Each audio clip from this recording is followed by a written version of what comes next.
VOA This Morning.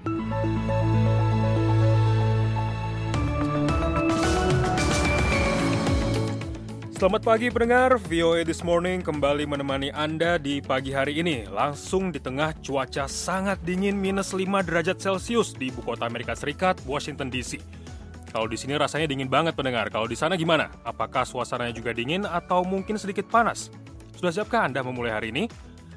Pendengar, saya Tarsir Siman bersama dengan produser Bani Rahayu, teknisi Nick Ivanov, dan newscaster kita, Karina Amkas. Kami akan menyajikan berita hangat terkini dari seluruh penjuru dunia dalam VOA This Morning edisi Kamis 20 Februari 2025.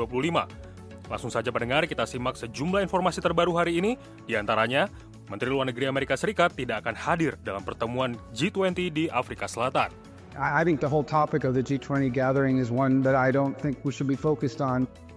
Amerika Serikat dan Rusia memulai dialog tentang Ukraina tanpa Ukraina. Wouldn't the people of Ukraine have to say it's been a long time since we've had an election? That's not a Russia thing. Pendengar VOA This Morning juga bisa Anda simak melalui situs kami www.voaindonesia.com serta berbagai platform podcast pilihan Anda. Sekarang kita dengarkan berita dunia terbaru bersama Karina Amkas. Selamat pagi, pemerintahan Trump secara resmi menetapkan 8 organisasi kejahatan Amerika Latin sebagai organisasi teroris asing, meningkatkan tekanan terhadap kartel yang beroperasi di Amerika dan siapapun yang membantu mereka.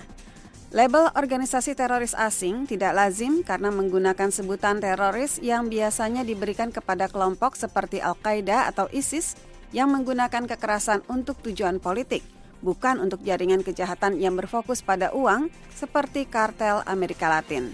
Pemerintahan Trump berpendapat bahwa hubungan dan operasi internasional kelompok-kelompok itu mencakup perdagangan narkoba, penyelundupan migran, dan tindak kekerasan untuk memperluas wilayah, membuat mereka mendapat sebutan itu. Pengkritik langkah tersebut menilai tindakan itu tidak perlu dan keras dan dapat merusak hubungan dan melumpuhkan perdagangan dengan Amerika Latin. Bisnis, bank, dan pembeli takut akan kemungkinan penuntutan Amerika jika mereka secara sadar atau tidak melakukan transaksi apapun yang menyentuh dunia kartel. Perdana Menteri Italia Giorgia Meloni Rabu mengunjungi Paus Fransiskus di rumah sakit. Ia melaporkan bahwa Paus tampak segar dan responsif serta penuh humor. Meskipun ia didiagnosis menderita pneumonia dan infeksi bronkial yang membuatnya absen selama 6 hari. Meloni mengatakan bahwa ia ingin menyampaikan doa kesembuhan kepada Paus atas nama pemerintah dan seluruh bangsa. Kami bercanda seperti biasa. Ia tidak kehilangan humornya, kata Meloni dalam pernyataan yang dirilis kantornya. Fransiskus juga menerima ucapan sembuh dari Wakil Presiden Amerika J.D. Vance yang baru-baru ini menjadi sasaran Fransiskus ketika mengkritik rencana pemerintahan Trump untuk mendeportasi migran secara massal. Mari kita panjatkan doa untuk Paus Fransiskus yang tampaknya menderita masalah kesehatan yang serius, ujar Vance, seorang Katolik di X dari akun pribadinya. Fransiskus dirawat di Rumah Sakit Gemelli pada Jumat setelah bronkitis yang dideritanya selama seminggu semakin memburuk.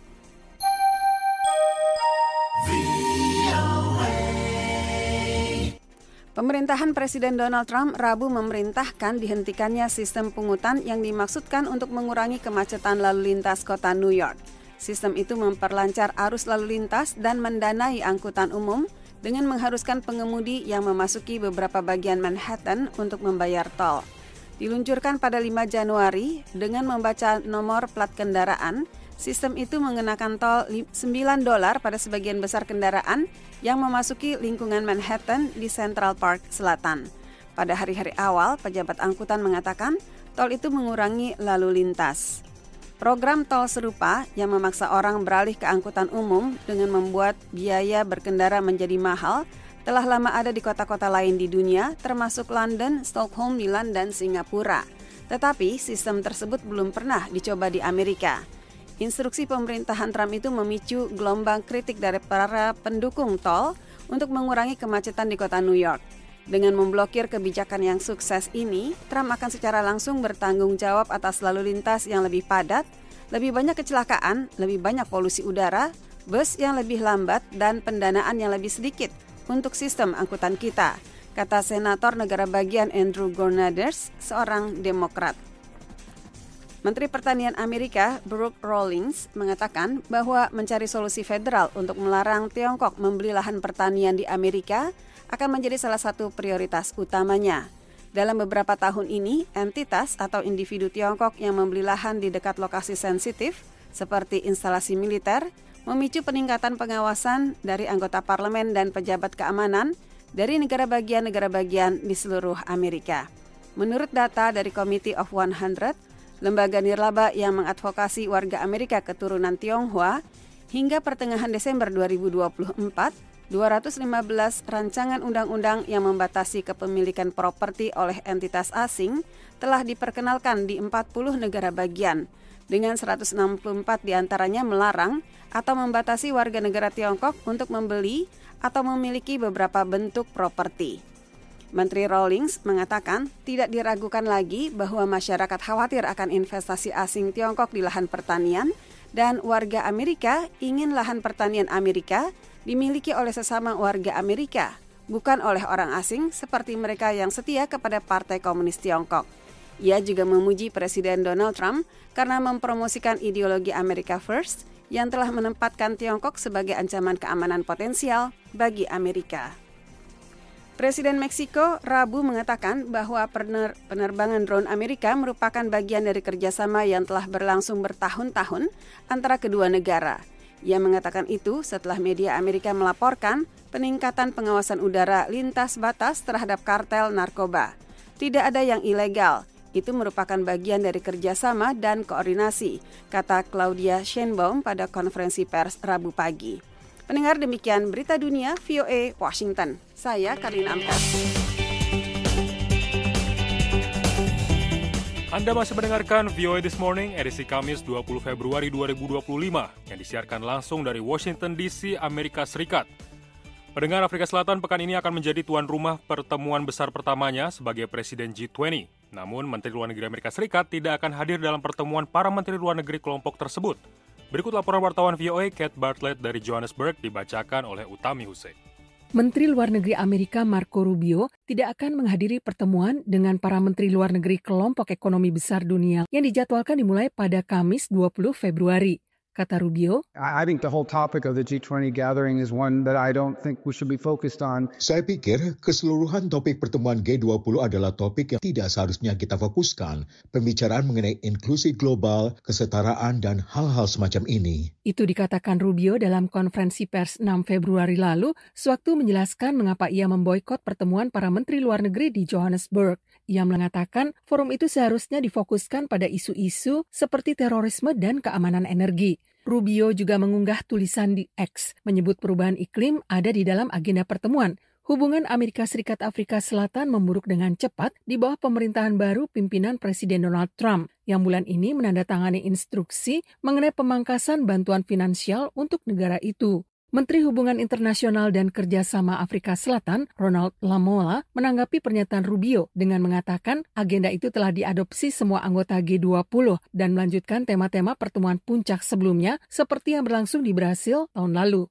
Setelah Rubio menarik diri dari pertemuan G20, Uni Eropa menyatakan dukungannya bagi Afrika Selatan. Beberapa duta besar negara Eropa untuk Afrika Selatan unjuk dukungan dalam sebuah pesan video, termasuk di antaranya Duta Besar Italia Alberto Vecchi, yang mengatakan, Like you, we are committed to multilateralism.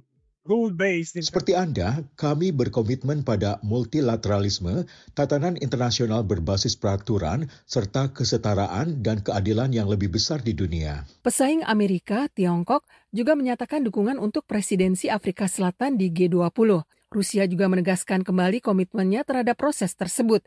Beberapa analis politik mengatakan kepada VOA bahwa absennya Rubio dapat memberi ruang bagi negara-negara yang memusuhi Amerika untuk memajukan agenda mereka. Stephen Grust dari South African Institute of International Affairs mengatakan, Will we see the increase of countries like Russia and China? Akankah kita lihat semakin banyak negara seperti Rusia dan Tiongkok yang mendesakkan sikap, isu, perspektif mereka di tengah absennya Amerika Serikat?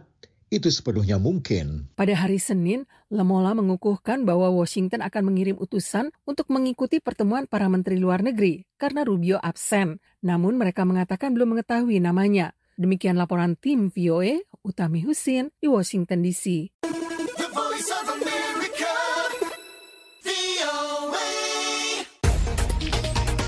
Pemerintahan Trump pada hari Selasa memuji pembicaraan di Arab Saudi yang melibatkan para pejabat Amerika Serikat dan Rusia namun tidak melibatkan pihak Ukraina.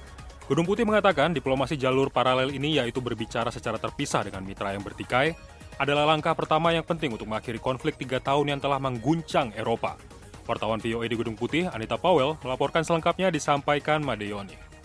Meja perundingan untuk mengakhiri perang brutal di Ukraina telah disiapkan ketika para pejabat dari Washington dan Moskow, namun tidak menyertakan Kiev, duduk bersama hari Selasa di Riyadh, Arab Saudi untuk membahas masalah masa depan Ukraina. Menlu Amerika Marco Rubio mengatakan bahwa kedua belah pihak secara luas sepakat mengenai penempatan staf kedutaan dan pembentukan tim tingkat tinggi untuk perundingan perdamaian. Di kediamannya di negara bagian Florida, Presiden Donald Trump menyatakan optimisme dan menepis kecaman bahwa Ukraina seharusnya diundang. When they want a seat at the table, you could say the people have to.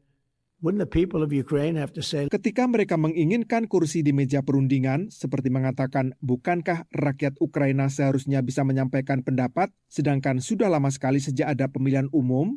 Itu bukan pernyataan yang berasal dari Rusia. Itu hal yang datang dari saya dan juga dari banyak negara lain. Di ibu kota Turki, Ankara, Zelensky melakukan lobi untuk diikutsertakan dalam semua pembicaraan bersama dengan mitra-mitra seperti Uni Eropa dan Turki. Saya yakin bahwa untuk Ukraina dan untuk wilayah kami, untuk Eropa, sangat penting bahwa negosiasi apapun untuk mengakhiri perang tidak terjadi di belakang pihak-pihak utama yang terkena dampak agresi Rusia. Menteri Luar Negeri Rusia menolak gagasan untuk memperluas meja perundingan. Filosofi Eropa belum berubah, jadi saya tidak tahu apa yang harus mereka lakukan di meja perundingan. Jika mereka akan mengeluarkan ide-ide licik, kenapa kita harus mengundang mereka? Para analis mengatakan bahwa mereka melihat ada beberapa logika untuk hal itu. Dengan perbedaan pendapat, Kiev dan Moskow yang begitu jauh. Fred Kagan adalah seorang cendekiawan di American Enterprise Institute. There's a little bit of overwrougtness about how the Ukrainians are being cut out from Riyadh and so forth. Ada reaksi emosional berlebihan tentang penyingkiran Ukraina dari pembicaraan di Riyadh dan hal-hal serupa lainnya. Situasinya tidak jelas, tetapi diplomasi jalur paralel meskipun tidak optimal, tidak sepenuhnya buruk, mengingat betapa jauhnya perbedaan di kedua belah pihak. Charles Kupchen adalah ilmuwan senior di Dewan Hubungan Luar Negeri. The one criticism that I would levy at the Trump administration is that I think it has given away too much, even before any serious discussions have taken place. Satu kritik yang akan saya lontarkan kepada pemerintahan Trump adalah bahwa saya kira pemerintahan Trump telah memaparkan terlalu banyak hal, bahkan sebelum diskusi serius dilakukan, dengan mengatakan tidak akan ada pasukan Amerika Serikat di lapangan, tidak akan ada keanggotaan NATO untuk Ukraina. Ini seperti memberi konsesi terlebih dahulu sebelum persetujuan dicapai karena yang kita perlukan adalah kesepakatan untuk menghentikan pembunuhan. Marco Rubio mengatakan pembicaraan akan terus berlanjut tetapi tidak mengatakan apakah putaran berikutnya akan melibatkan Ukraina. Saya Madeyoni, VOA. The Voice of America.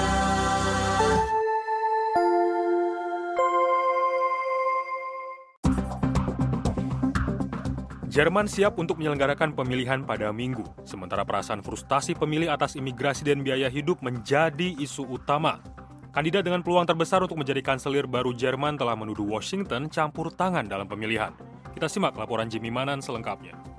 Helmut Kutter dulu tinggal di Jerman Timur dan berhasil membangun bisnis kayu yang sukses setelah penyatuan Jerman. Kutter sekarang anggota Partai Alternatif untuk Jerman atau AfD yang platformnya adalah anti-imigrasi. Ich konnte es nicht verstehen. Für mich war das einfach nur dunkelhäutige Menschen. Tampaknya ini terkait dengan orang-orang kulit berwarna yang tidak ramah, tidak sopan, dan tidak sesuai dengan keinginan saya. Seharusnya mereka memperlihatkan sedikit tenggang rasa, tetapi mereka sama sekali tidak bersikap demikian. Partai AfD memanfaatkan kekecewaan pemilih seputar isu imigrasi dan kini berada di tempat kedua menjelang pemilihan pada Minggu dengan dukungan 21%. AfD memperoleh dukungan dari pebisnis dan miliarder Elon Musk, seorang sekutu Presiden Trump. Tetapi retorika partai itu sangat memuakkan bagi orang Jerman. Protes-protes menentang kelompok ekstrim kanan telah diselenggarakan di Berlin dan berbagai kota lain. Antje Marta adalah seorang pengunjuk rasa. Ich empfinde es als absolut besorgniserregend. Saya merasa sangat risau karena rasisme dan komunikasi sayap kanan sekarang menjadi hal yang normal di Jerman. Imigrasi mendominasi kampanye selama pemilihan, kata analis Sarah Wagner. This is the number one issue that people are really looking at. Ini isu nomor satu yang dipertimbangkan orang dan akan memengaruhi pilihan mereka. Mungkin isu kedua yang paling mengemuka adalah keadaan ekonomi. Orang-orang dihadapkan pada krisis biaya hidup yang lebih parah dibandingkan dengan pemilihan terakhir pada 2021. Tekanan ekonomi telah menyebabkan jatuhnya pemerintahan koalisi 3 partai pada November. Petahana Kanselir Olaf Scholz dari Partai Demokrat Sosial hendak meningkatkan pinjaman untuk mengisi defisit anggaran dan membantu mendanai bantuan militer untuk Ukraina. Tetapi Friedrich Merz, pemimpin Partai Demokrat Kristen yang kini unggul dalam jajak pendapat, mengatakan Jerman janganlah menanggung utang yang lebih besar. Ekonomi Republik Federal Jerman kini ada di peringkat paling bawah. Merz kemungkinan tidak akan meraih mayoritas suara dalam pemilihan, tetapi dia tidak bersedia membentuk koalisi dengan partai AfD yang ekstrim kanan. Jimmy Manan, VOA, Washington.